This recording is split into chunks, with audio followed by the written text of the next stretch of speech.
नाम नहीं दी जाएगी। और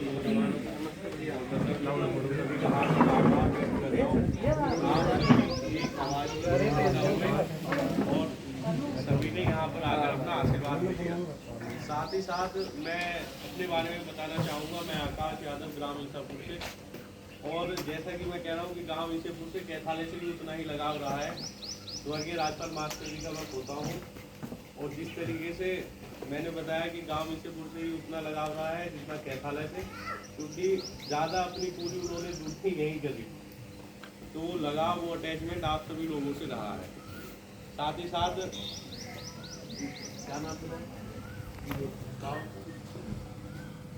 साथ ही साथ कहते हैं किसी भी सभा को संबोधित करने से पहले या शुरू करने से पहले हमें एक अध्यक्ष की जरूरत होती है। और मैं इस अध्यक्षता के लिए आप सभी के बीच से आप सभी के बुजुर्ग श्री जगमान सिंह जी को यहाँ पर बुलाना चाहूँगा और वो यहाँ पर मंच पर आए और अपनी स्थान मिलाएंगे।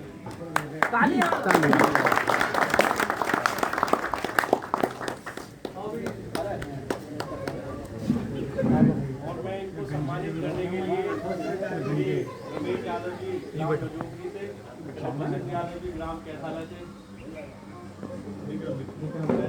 विक्रम यादव जी ग्राम कैथालय से आए और टोपी पहनाकर सम्मानित करें।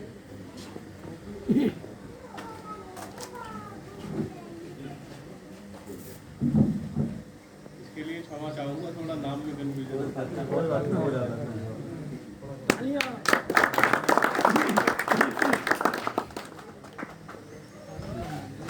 अब जैसा कि हम सभी लोग सर समाज यहाँ पर इकट्ठा हुआ है, मैं सर्वप्रथम आपको उसका उद्देश्य बताना चाहता हूँ कि जिस तरीके से पूरे देश के अंदर प्रत्येक राज्य में आवाज़ उठ रही है और एक अही रेजिमेंट की मांग की जा रही है कि भारतीय सेना में अही रेजिमेंट का गठन हो, क्योंकि जिस तरीके से अन्य जातियों की भी रेजिमेंट है, Jat regiment, Sikh regiment, Rajput regiment या कुमाऊं रेजिमेंट, इसी तरीके से भारतीय सेना में अही रेजिमेंट भी होनी चाहिए।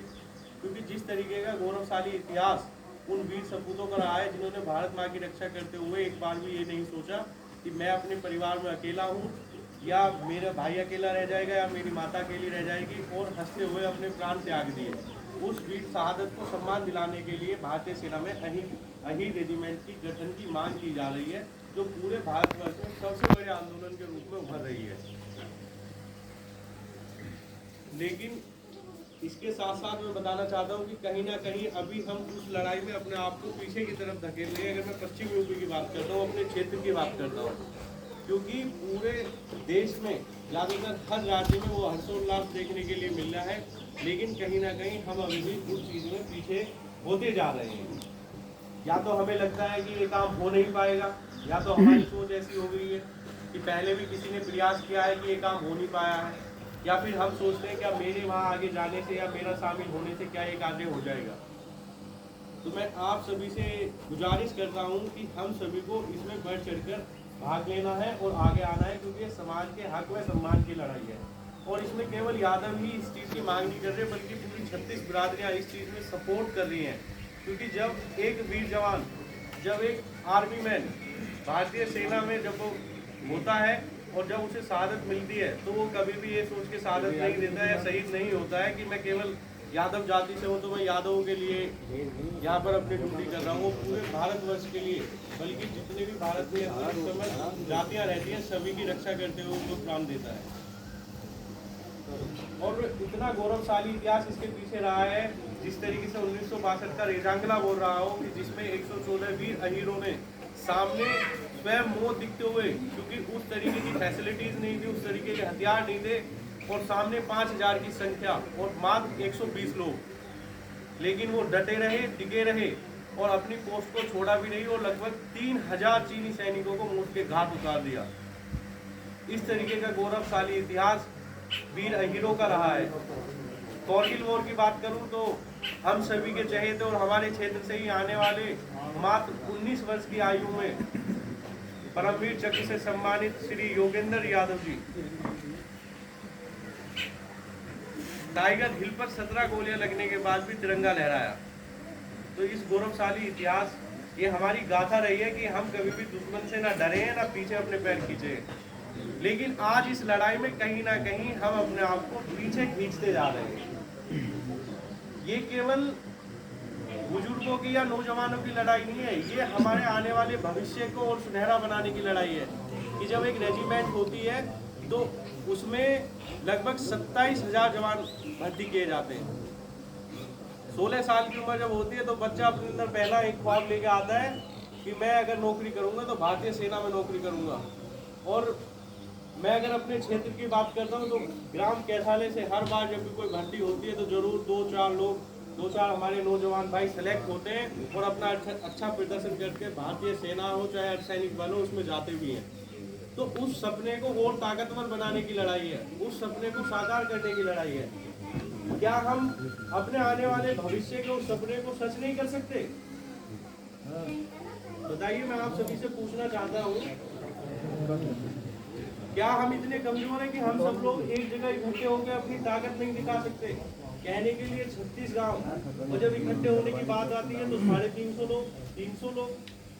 जबकि 36 गांवों में जब हम बोलते हैं बड़े प्राउडली मूवमेंट के साथ, कोई हमसे पूछता है कहाँ से हो आप, कि भाई 24 से हैं। पहले यही कहेंगे 24 से हैं बुलंदशहर डिस्ट्रिक्ट में, फिर गाँव का नाम लेते हैं और 36 कहते हैं या फिर। लेकिन जब इकट्ठे होने की बात आती है तो 0 हो जाते हैं। पता नहीं गांव इस तरीके की विचारधारा हो गई है। लोग अपनी इस लड़ाई को उस माध्यम से, उस स्तर से सोच ही नहीं पा रहे हैं कि ये लड़ाई मेरी अपनी है, मेरे बच्चों की है, मेरे आने वाले भविष्य की है। तो गांव जाके हम कर रहे हैं कि सभी लोग इस लड़ाई में अपने आप को आगे लाएं, चाहे वो बुजुर्ग हो चाहे नौजवान हो। मैं आपको बता दूं, राजस्थान के जयपुर में प्रोग्राम हुआ, जैसे कि अभी कुछ देर पहले सुनील भैया जी ने बताया भी था कि 7 से 8 लाख लोग वहां पर गए, जिसमें हरियाणा, राजस्थान, मध्य प्रदेश, यूपी और तमाम राज्यों से यादव समुदाय भी पहुंचा। और उनके साथ जो 36 बिरादरी है, जाट, गुर्जर, दलित या जिस भी जाति से आते हैं, वो सभी लोग उस प्रोग्राम में गए। सर्वप्रथम तो इतने लोग कहीं इकट्ठा ही नहीं होते, भले वो कांग्रेस का अधिवेशन हो, बीजेपी की कोई रैली नहीं हो या किसी भी राजनीतिक पार्टी की कोई रैली नहीं हो, मगर इस संख्या में वो इकट्ठे हुए और इतनी शांतिप्रिय रूप से वो प्रोग्राम संपन्न हुआ कि वहाँ के होम मिनिस्टर ने भी आके ये कहा कि बहुत बहुत धन्यवाद, और काबिल तारीफ तरीके से प्रोग्राम हुआ और संपन्न हुआ। उसी कार्यक्रम को आगे बढ़ाते हुए आगामी 20 अगस्त को लखनऊ के रमाबाई अंबेडकर पार्क में माननीय श्री योगेंद्र यादव जी के नेतृत्व में एक यदुकुल महाकुंभ जन जागृति महासम्मेलन होने वाला है। मैं इसमें आपको बताना चाहता हूं कि जब उसकी परमिशन ग्रांट कराई गई थी रमाबाई अंबेडकर पार्क की, तो वहाँ जो परमिशन दे रहे थे उन्होंने ये कहा कि भाई तुम ना भर सको इस ग्राउंड को। जी क्यों भाई? उन्होंने कहा तुम नहीं भर सकते इस ग्राउंड को, तो इसके पीछे क्या कारण? तो उन्होंने कहा 10 लाख लोगों की कैपेसिटी है, तब 10,000 ना इकट्ठे हो। तो आप देखो 10 लाख की कैपेसिटी, और वो ये कह रहे हैं कि 10,000 नहीं इकट्ठे हो सकते। जबकि संख्या की अगर बात करूं तो 3 करोड़ तो यूपी में ही है। तो क्या 10 लाख इकट्ठे नहीं हो सकता? आप बताओ मुझे। हो जाएंगे। इतने मंदी आवाज में बोलोगे तो मुझे लगा। तो ये प्रत्येक व्यक्ति इसको अपनी निजी जिम्मेदारी समझे। कोई ये ना समझे कि भाई मुझे तो फोन करके नहीं बोला गया, मुझे मैसेज नहीं आया, या फलाने के घेर में नहीं जाऊंगा, या फलाने की जगह नहीं जाऊंगा। तो इस विचारधारा को छोड़ दो। देखो अगर इसी तरीके से बने रहेंगे तो ना तो ये मांग उस स्तर से खड़ी हो पाएगी और ना ही फिर और अगर हमें पाना है अपने आने वाली जनरेशन का, आने वाली पीढ़ी का भविष्य और उज्जवल बनाना है, तो आपको इस लड़ाई में शामिल होना पड़ेगा। और समस्त 36 गांवों को, किसी भी जाति से हो, कोई जातिगत मांग नहीं है, किसी भी जाति से हो, अगर जैसा भारतीय सेना जब हम बड़े गर्व के साथ कहते तो हम ये नहीं कहते वो यादवों से मिलकर बनी है, वो तो सेना है, भारत माँ के लाल है वो, तो उनके हक और सम्मान की लड़ाई है। और इसी बात के साथ मैं